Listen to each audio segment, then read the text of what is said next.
Hai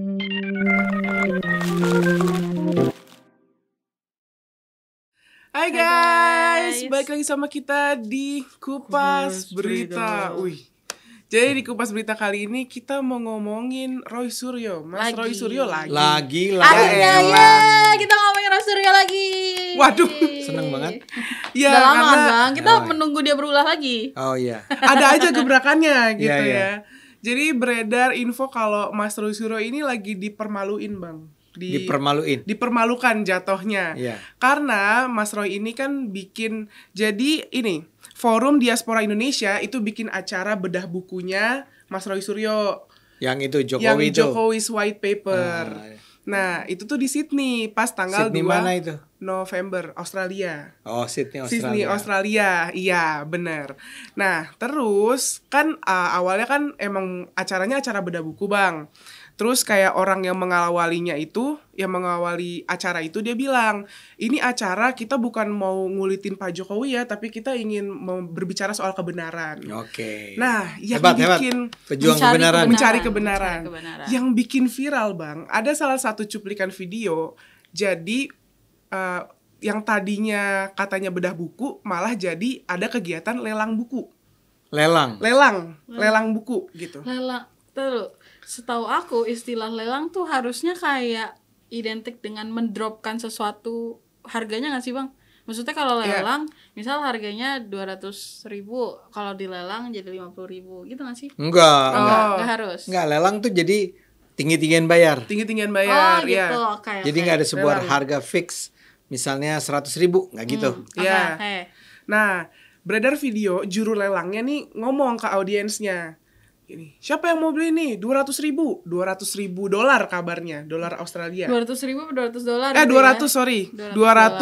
$200 Australia. $200,000. Bukan. Itu mahal banget. Iya. Okay. $200 Australia. Kan ditanya, siapa nih yang mau beli 200 doang sih bilangnya, 200. Terus penontonnya diem. Terus habis itu dia ngomong gini, halo, nggak ada, kok pada nunduk gitu, kata juru lelangnya. Halo, kok pada nunduk? Katanya perjuangan di medsos lumayan rame, kok ini diem aja, 200. Terus Mas Roy-nya ngomong, lebih dari 200 kali maksudnya harganya. Ya udah di atas 200, pada diem semua, hening. Nah, akhirnya dari video itu netizen rame-rame lah komentar. Gila, $200, katanya pembenci Pak Jokowi, kok malah lelang, malah jadi nyari rejeki, malah jadi jual beli gitu. Ada juga yang bilang gratis juga nggak mau deh gitu. Terus ada yang bilang $200 kan 2,1 juta ya kalau dirupiahin.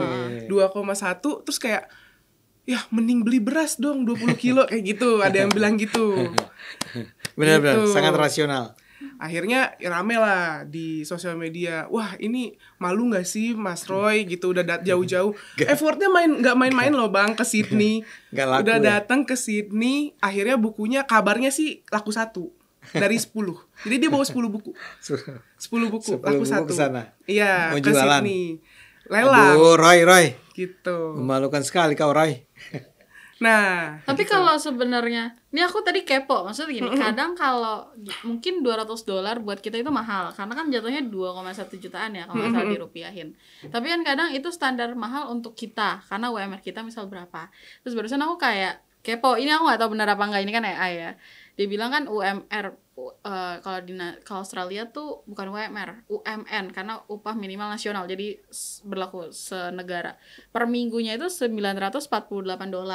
Berarti kan sebenarnya $200 nih kayak kerja berapa hari udah dapet nih gitu kan. Berarti kan harusnya itu kategori murah dong ya, $200 untuk orang Australia. Enggak juga Bang? $200 Australia itu ya lumayan mahal. Harganya gini deh, bisa dibilang bukan masuk dalam kategori murah. Ya. Tapi kalau misal emang bukunya bagus, harusnya itu worth persis. Kali ya. Persis.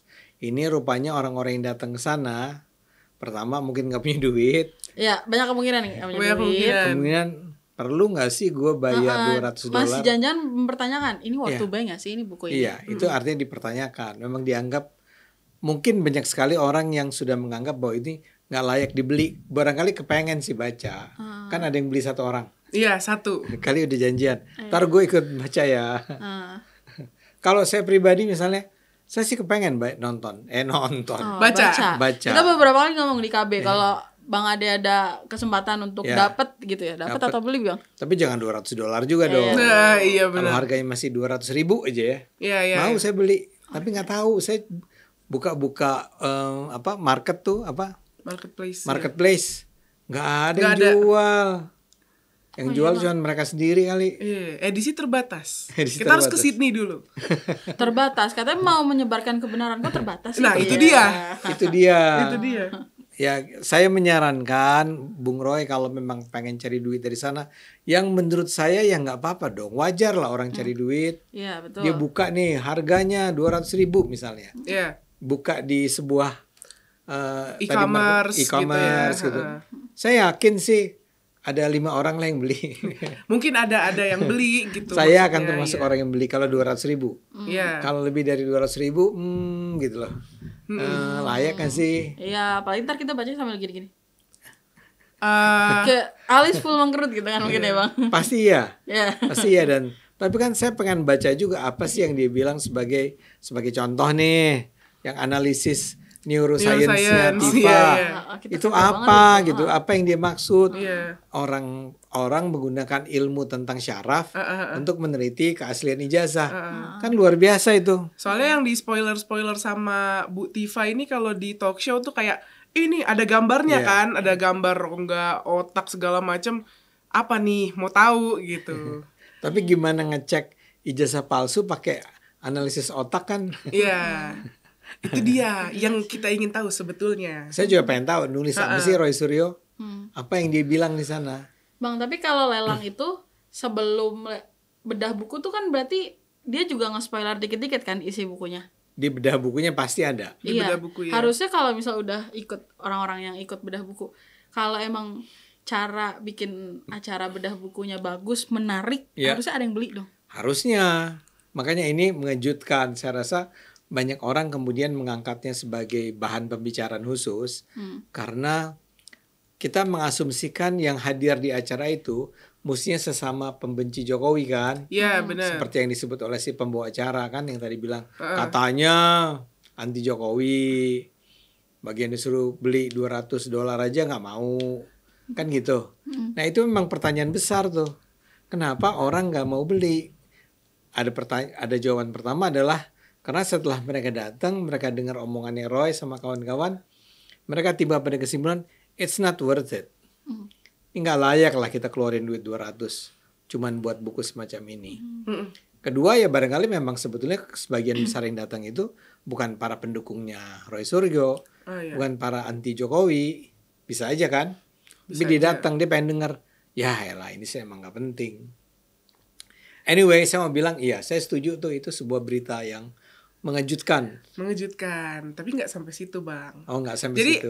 FYI penonton Cokro ini, Mas Roy ini emang kayak lagi roadshow gitu ke Sydney. Emang lagi dari Oktober akhir itu emang lagi mau ke Sydney untuk datengin univnya Mas Gibran. University Sydney. of Technology Sydney, UTS. Emang mau ke situ. Katanya dia ngeklaim kalau dia nih udah punya bukti-bukti. Semua bukti tuh udah di tangan dia dari universitasnya langsung katanya. Cuma ya itu kan klaimnya Mas Roy ya. Tapi beredar kabar di media sosial kalau sebenarnya Mas Roy ini ditolak, nggak boleh masuk ke universitas itu. Cuma kalau misalnya penonton lihat kalau searching di Google ya, berita formalnya sih belum ada. Itu kayak beredar kabar kalau Mas Roy ini nggak boleh nih datang ke UTS, nggak boleh masuk ke dalam univnya. Gitu, dan akhirnya netizen jadi yang kayak ya udahlah Mas Roy, ini kenapa sampai harus jauh-jauh ke Sydney sih? Baru pas 2 November dia bedah buku. Gitu. Tapi yang soal nggak boleh masuk ke UTS itu, saya juga meragukan. Iya. Apa sih alasan UTS untuk menolak ada orang datang terus masuk? Mungkin yang ditolak bukan masuknya, tapi kalau dia nanya-nanya, terus bahasa Inggrisnya kali mesti you know gitu.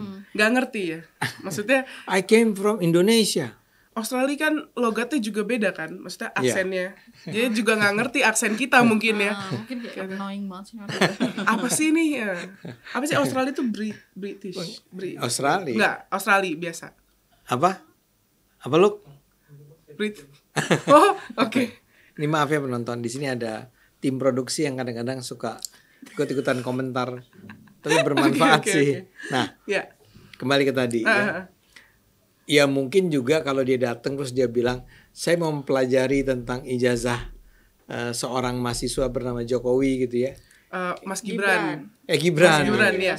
Nah itu kan si administrator universitas sih juga, siapa lu gitu kan, ada pengantar nggak, aduh siapa gitu. Nggak bisa gitu-gitu aja loh orang datang dan kemudian minta informasi. Dan seperti dikatakan di sini kan ijazah itu adalah sesuatu yang bersifat private lah ya. Bener. Nggak bisa diedar-edarin aja oleh si universitas. Kebayang sih Bang, harusnya kalau di Indonesia aja udah private, biasanya di luar negeri lebih apalagi siapa lu gitu kan.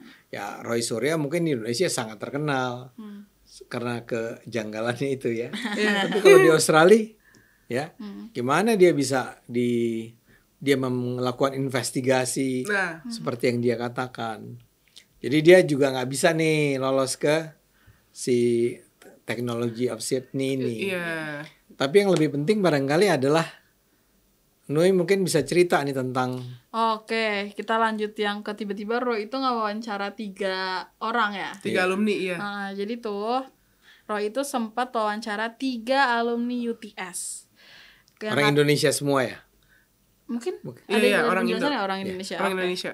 Yang katanya pernah bareng Gibran waktu kursus bahasa Inggris. Salah satu alumni bernama Reddy bilang pas dia ikut kursus di UTS InSearch selama 6 bulan, itu programnya itu cuma khusus buat bahasa Inggris, kursus kayak sekolah bahasa gitu Bang. Sekolah bahasa Inggris aja.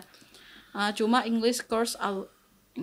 Terus ada alumni lainnya, Samsul Bahri bilang dia masuk tahun 2005, lulus 2006.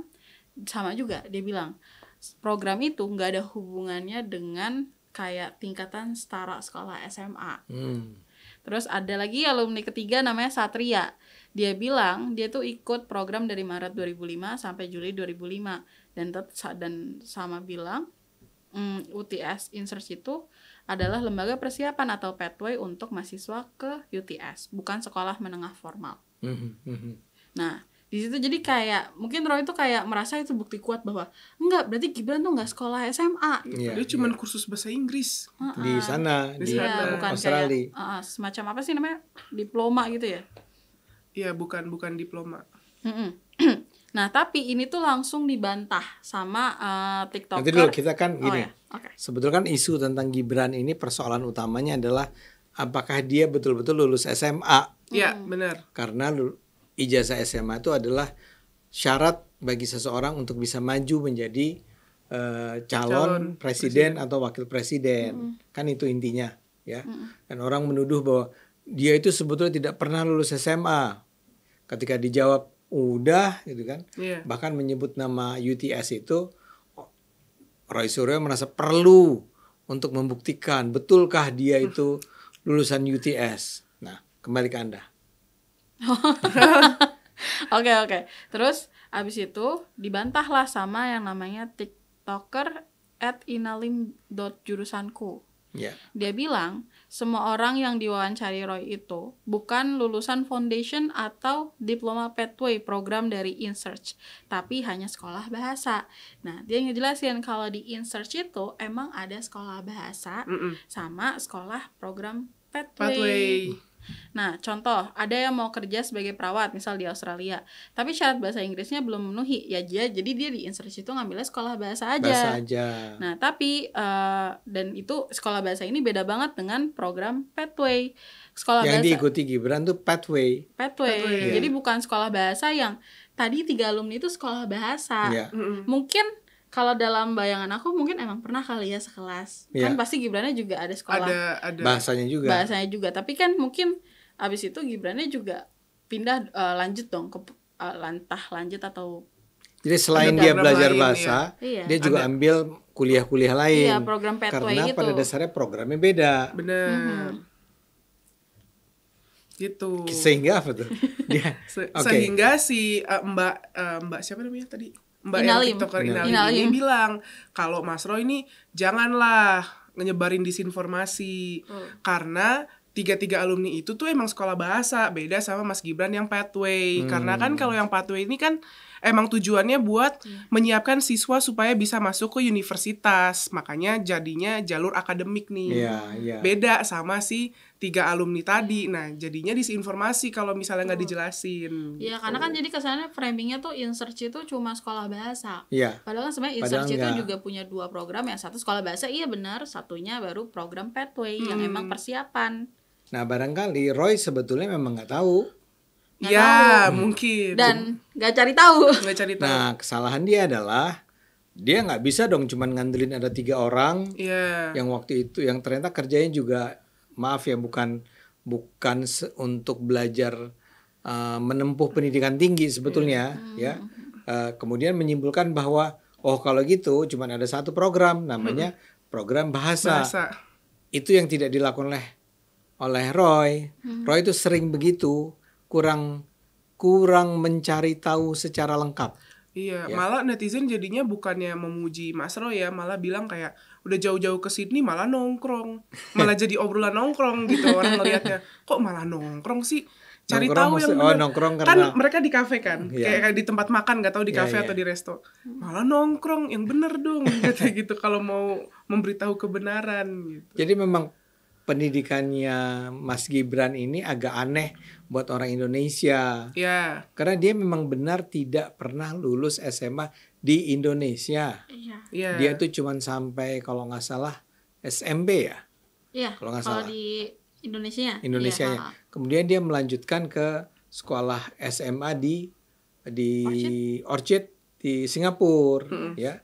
Nah, itu pun kemudian dia melanjutkannya ke mula-mula dia kayaknya kepengennya sekolah ke Australia. Iya, karena awalannya aja udah UTS InSearch kan. Emang yang pathway itu kan emang mau masuk ke university-nya itu kan. Of Sydney ya. Nah, tapi itu pun kemudian jadi setelah dia kuliah di Orchid, dia ikut di pathway-nya UTS. Nah, kemudian dia tidak kuliah di UTS. Dia balik ke Singapura. Kuliah di MDIS. Dan akhirnya lulus di Bradford ya. Sebetulnya lulusnya dari MDIS, cuman MDIS ini kerjasama dengan Bradford Inggris. Sehingga ijazahnya adalah ijazah dari Bradford. Ini memang buat kita yang di Indonesia agak aneh. Ya. Nah, timnya Roy tetap menganggap kalau gitu dia tetap nggak lulus SMA dong. Enggak juga, karena KPU sudah bilang bagi orang-orang yang kuliah di luar negeri, kalaupun dia tidak punya ijazah SMA di luar negeri itu, tapi dia pernah kuliah dan lulus kuliah di sana, itu artinya dia itu pasti udah lulus SMA. Jadi kan ini SMA, ini perguruan tinggi. Ini mungkin dia nggak pernah dapat ijazah, tapi dia sampai kuliah di misalnya dalam hal ini MDIS. Ya. Artinya MDIS sudah memeriksa apakah orang ini memang cukup layak untuk kuliah. Betul. Artinya levelnya itu level udah SMA belum? Karena dia sudah ikut pathway tadi, dia dianggap udah layak untuk kuliah di MDIS. Betul. Di MDIS dia lulus. Jadi tidak ada sedikit pun kita perlu meragukan, tidak perlu ada keraguan sedikit pun untuk mempertanyakan apakah Gibran itu memang lulusan SMA atau bukan. Gibran itu sudah melewati jalur itu. Jadi KPU di Indonesia itu jangan dituduh, dia bersama-sama Gibran main-main bersekongkol nih. Ya, ini memang khas si Roy Suryo dan kawan-kawan. Ngarang-ngarang cerita aja. Ngarang-ngarang dan kayak suka ngambil kesimpulan yang mau dia telan sendiri. Maksudnya dia nggak nyari tahu. Termasuk yang kita pernah bahas juga Bang di KB yang soal Bradford University ini. Kok lulusnya di Singapura dapat ijazahnya dari Inggris. Itu kan sempat kita bahas di episode sebelumnya. Kita akhirnya ngejelasin Pak, MDIS itu kerjasama sama beberapa universitas, makanya Pak Gibran dapatnya di Indonesia aja. Misalnya di kampus saya itu ada di komunikasi UI ya, itu ada kelas internasionalnya. Kelas internasional itu kerjasama sama, saya lupa namanya, tapi sebuah perguruan tinggi di Australia. Sehingga ijazah orang yang lulus dari sekolah internasionalnya UI itu dapat gelar yang saya lupa apakah ada 2 ijazah atau 1 ijazah, tapi ada ijazah yang ada capnya tuh cap bukan Bradford, capnya Australia. Di Australia. Nah, lagi-lagi saya ulang, masalah dengan Roy Suryo itu dia terlalu gegabah. Dia ingin sekali membuktikan bahwa mula-mula Pak Jokowi ijazahnya palsu. Iya, benar. Apapun dia lakukan untuk membuktikan Jokowi ijazahnya palsu. Bahkan harus melakukan perjalanan sampai safari ke Australia. Saya duga sih dibiayain sama orang-orang Australia sendiri. Australia dibiayain orang Australia, Bang? Ya bisa begitu sih. Cuman kamu mau bilang apa sebenarnya? Enggak, karena aku langsung kan kita berkali-kali tuh kalau misal dia lagi beraksi kita selalu wondering siapa modalnya, dari mana. Itu salah satunya ya. Ya sebagian bisa bilang Roy Suryo itu kaya raya, dia tuh Raden, ya. Dia itu emang kaya raya di Jogja. Barangkali iya juga. Tapi bayangkan dia menghabiskan waktunya, menghabiskan uangnya sampai ke luar negeri jualan buku dan gak laku. Iya, effort banget itu. Effort banget. Parah, kan. Effortnya. Kepengen banget dia membuktikan bahwa Jokowi itu bersalah. Walaupun kemudian Anda pasti nanya, lah kalau dia datang ke Australia, dia misalnya berhasil bukunya 10-10-nya dibeli di Australia, ya. Memang itu ada korelasinya dengan pengadilan di Indonesia untuk membuktikan bahwa ijazah Jokowi itu palsu atau enggak. Enggak ada dong. Atau mungkin dia sebenarnya pengen nyiptain echo chamber baru, Bang. Maksudnya dalam artian mungkin dia merasa nih udah berhasil menghasilkan Indonesia. Kita hasut lah yang di luar negeri. Yang di luar negeri. Diasporanya kita. Betul. Ini geng diaspora yang menjadikan sih saya ngelihat orang-orangnya ya. Emang yang hadir di bedah buku itu semuanya emang valid tuh, Bang, anti Jokowi? Enggak, yang ada di wawancara tuh. Okay. Ya setelah dia gagal, kan episode lalu kita ngomong yang dia ditolak warga ya. Dia gagal ditolak warga mana? Ke pemukiman Boyolali. Oh iya. Dia ditolak tuh, mau bikin bedah buku juga atau bedah buku di Boyolali. Nah, dia ditolak tuh sama warga, diusir warga lah, nggak boleh. Kejar-kejar. Digeruduk, nggak boleh ada kegiatan di situ. Nah, sekarang di Sydney bisa bedah bukunya, tapi nggak laku. Iya, itu dia. Tapi bisa ada penontonnya. Ada. Tapi yang sedih kan itu, penontonnya udah datang, dia pikir wah asik nih, pasar potensial nih. Ternyata boro-boro. Terjual 10 aja enggak. Terjual 2 aja mungkin enggak kan? Cuman 1 yang beli. Kabarnya 1. Itu juga si panitia kali. Mungkin. Gitu.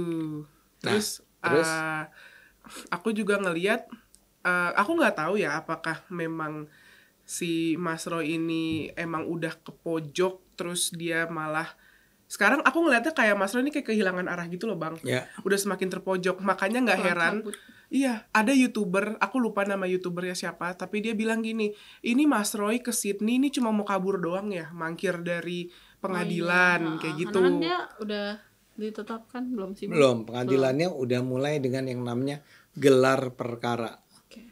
Polisi nih, polisi bikin gelar perkara, yang sebagian orang menduga kalau gelar perkara ini selesai, dia akan ditetapkan sebagai tersangka. Artinya akan dimulai nih proses pengadilannya.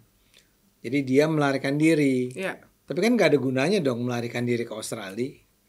Kan ketahuan dia dari mana. Iya juga ya. Kecuali dia kayak Harun Masiku. Oh iya, hilang. Hilang kan? Tidak tahu di mana. Kalau Harun Masiku tidak tahu di mana kita. Iya, karena benar. hilang. Lah kalau ini kan jelas-jelas ke Australia. Jelas-jelas bikin acara, jelas-jelas gak laku. Ada rekamannya lagi muncul di sini. Jadi saya duga sih dia memang lagi, ya memang betul yang seperti kamu bilang bahwa dia ini kayak nggak tahu mau ngapain lagi, jadi harus jalan-jalan ke berbagai tempat lainnya, mencari bantuan massa, dukungan. Tapi ditunggu di tiket.com ya, kita booking tuh bedah buku dengan Roy Suryo, tiba-tiba di Singapura, di Malaysia. Bisa jadi. Tapi bahwa di Australia ternyata tidak terlalu populer, itu menarik juga ya. Nah, tadi kan kau bilang dia kayak seperti kehilangan arah nih. Ya, dia misalnya mengangkat lagi. Kan semula dia datang ke makam. Ibunda ya. Dengan tuduhan bahwa ini bukan ibu kandung gitu kan. Terus ada lagi yang terbaru, walaupun datanya mesti dicek nih. Dia menuduh, jadi gini, Pak Jokowi itu memperoleh semacam ya hadiah lah, anugerah dari pemerintah, rumah pensiun. Oke. Itu bukan cuma Jokowi, semua presiden juga dapat rumah pensiun. Walaupun ada sebagian misalnya kalau nggak salah Habibie ya, terus barangkali Megawati itu memilih nggak dikasih rumah, dia minta duitnya aja, dia terima uangnya aja, dikasih waktu itu. Nah sekarang Jokowi juga semula dia juga mengatakan nggak perlu, tapi pada menjelang akhir di masa kepemimpinan dia di tahun 2024, jadi mungkin 2020 gitu ya, dia akhirnya setuju. Nah dibeliin tuh sebuah tanah di sebuah daerah di luar Jakarta lah. Oke. Ya, di Jawa Tengah lah ya, mungkin dekat Solo gitu kali ya. Itu yang luasnya 12.000 meter. Nah harganya tuh saya lupa berapa ya, berapa puluh miliar atau berapa ya. Nah tiba-tiba si Mas Roy Suryo ini bilang, wah itu melanggar aturan. Karena dia bilang harusnya tanah yang diberikan kepada seorang mantan presiden itu maksimal 1.500 meter. Ini 12.000. Ya. Rame tuh pernyataan itu. Wah ini Jokowi nih sekarang rupanya melanggar aturan. Padahal itu yang memberikan pemerintah ya. Udah rame, dia udah bikin pernyataan. Ternyata pas dibaca aturannya, enggak, itu 1.500 itu kalau di Jakarta. Ya. Dengan harga standar sekian lah ya. Berapa juta per meter persegi gitu ya. Nah, tenang. Kalau itu di luar kota, di luar daerah Jakarta, ya, disesuaikan. Nah, harga di Solo atau Jawa Tengah itu, di sebuah daerah itu, ya emang kan jauh lebih murah daripada di Jakarta. Bahkan bayangan aku mungkin 12.000 di Solo itu mungkin bahkan lebih murah daripada 10.000 di Jakarta. Nah, di Jakarta 1.500. Ya, maksudnya harga yang dibayar negara. Kalau 1.500 di Menteng gitu ya. Iya. Harus dicari spot mana tanah buat mantan presiden yang nggak banjir itu kan.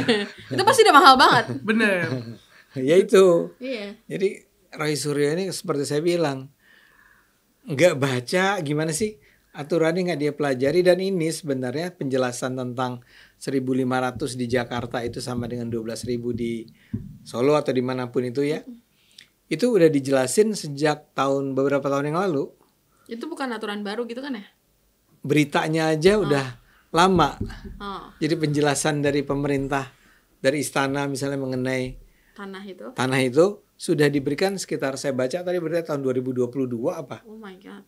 Artinya si Roy ini nggak buka-buka arsip apa ya, browsing kayak gitu ya. Tapi Bang, kalau aku nangkepnya, justru Roy Suryo ini pinter. Pinternya kenapa? Karena dia tahu memang rakyat Indonesia ini sebagian atau mungkin sebagian banyak besar emang gampang kehasut. Iya. Itu yang dimanfaatkan Roy Suryo. Kenapa? Contoh, kalau teman-teman masih ingat, ini aku lupa bahkan tahun lalu atau awal tahun ini soal OCRP. OCCRP. Iya. Itu masih dia bawa-bawa loh Bang sampai sekarang. Yang korupsi ya? Mantan presiden paling korupsi gitu kan. Enggak, udah deh harus dihukum mati, presiden paling korupsi.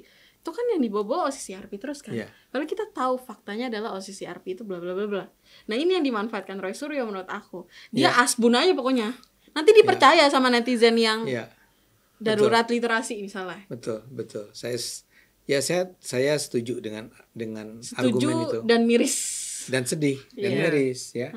Karena dia betul-betul memperlakukan masyarakat ini kan gini, kalau kita adalah orang yang concern bahwa masyarakat kita kok terlalu terbiasa untuk menerima segala hal tanpa mengeceknya, tanpa memeriksanya, kita justru harus lebih hati-hati untuk menyatakan pendapat. Dan kalau salah kita harus bilang. Ini saya rasa Roy udah tahu bahwa dia salah, karena dia nggak ngomongin ini lagi. Dia sempat meledak beberapa mungkin seminggu atau 2 minggu yang lalu gitu ya, itu sempat meledak jadi sebuah berita, Roy Suryo, Jokowi langgar aturan gitu kan. Dan yang bantah juga nggak banyak. Saya cari berita bantahannya itu cuman satu apa yang bilang, yang ngejelasin nggak gitu Mas cara bacanya. Ini sama aja dengan yang tadi yang si Inalim itu nggak gitu. Itu sekolah ada 2, yang satu buat kursus bahasa Inggris, yang satu buat pathway. Yang diikuti Gibran yang pathway. Jadi dia bisa kuliah di Sydney. Itu pun dia nggak jadi kuliah di Sydney, dia balik ke Singapura. Itu kan jelas ada. Itu Inalim kan, kalau kamu lihat wajahnya tuh kayak, aduh, saya terpaksa bicara. Saya nggak mau bicara politik. Tapi kalau ini diangkat, saya juga harus terpaksa bicara. Karena saya adalah orang yang belajar tentang pendidikan gitu kan. Nah gitu, jadi harus ada orang-orang seperti Inalim yang sebenarnya bukan siapa-siapa, artinya bukan pendukung Jokowi yang loyalis Jokowi, yang membela Jokowi. Enggak, dia cuma bilang enggak gitu. Betul. Ini sama aja dengan beberapa waktu yang lalu kan ketika yang soal Bradford sama MDIS. Itu kan juga ada TikTokers itu kan. TikTokers juga yang karena dia lulusan sana, lulusan MDIS itu. Jadi dia merasa nggak terima. Kalau ijazah Mas Gibran palsu, ijazah saya juga palsu kan nggak. Jadi dia nggak terima. Iya. Saya usaha loh. Untung ada orang-orang kayak gitu. Jadi ketika Roy bohong, ini sama aja dengan, saya lupa ini Roy atau si Rismon yang bilang, oh di ijazah tidak boleh berkacamata. Rismon. Nah saya harus ngomong dong. Nggak, ijazah saya kacamata. Iya, sampai dikasih lihat tuh kacamata.